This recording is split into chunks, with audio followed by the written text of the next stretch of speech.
పిల్లిని మార్చిన పిల్లలో. అనగనగా ఒక ఊర్లో ఒక పిల్లి ఉండేది. అది ఆ ఊరంతా తిరుగుతూ పాలు, పెరుగు, మాంసం, చేపలు ఎవరింట్లో ఏది దొరికితే అది ఎక్కడ దాచుకున్నా పసిగట్టి మరీ తినేసేది. దాంతో ఊళ్ళో వారందరూ ఈ పిల్లి ఆగడాల గురించే మాట్లాడుకోవడం మొదలుపెట్టారు. అందరూ కలిసి దానికి దొంగ పిల్లి అని బిరుదు తగిలించి తిట్టుకునేవారు. ఆ పిల్లిని ఏదో ఒక విధంగా వదిలించుకోవాలని ప్రయత్నించేవారు. కాని అది అంత సులువుగా ఎవరికీ దొరికేది కాదు.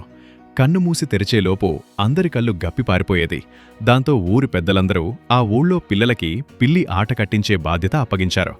కొంతకాలానికి పిల్లి అందరి ఇళ్లలో దొంగతనంగా తినటం మానేసింది. పిల్లలు ఏ పని చెప్తే ఆ పని చేయటం మొదలుపెట్టింది. ఊర్లోని పెద్దలందరూ ఆశ్చర్యపోయారు. పిల్లిలో ఇంత మార్పు ఎలా వచ్చిందో అర్థం కాలేదు.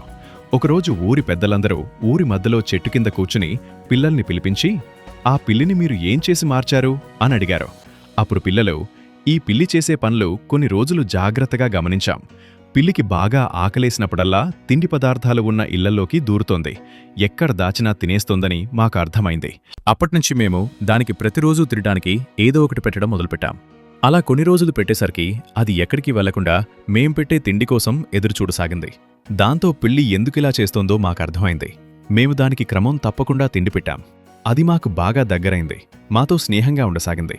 మేము కనిపిస్తే దగ్గరకు వచ్చి తలను మా కాళ్ళకి రుద్దుతుంది. సంతోషంతో గంతులేస్తుంది.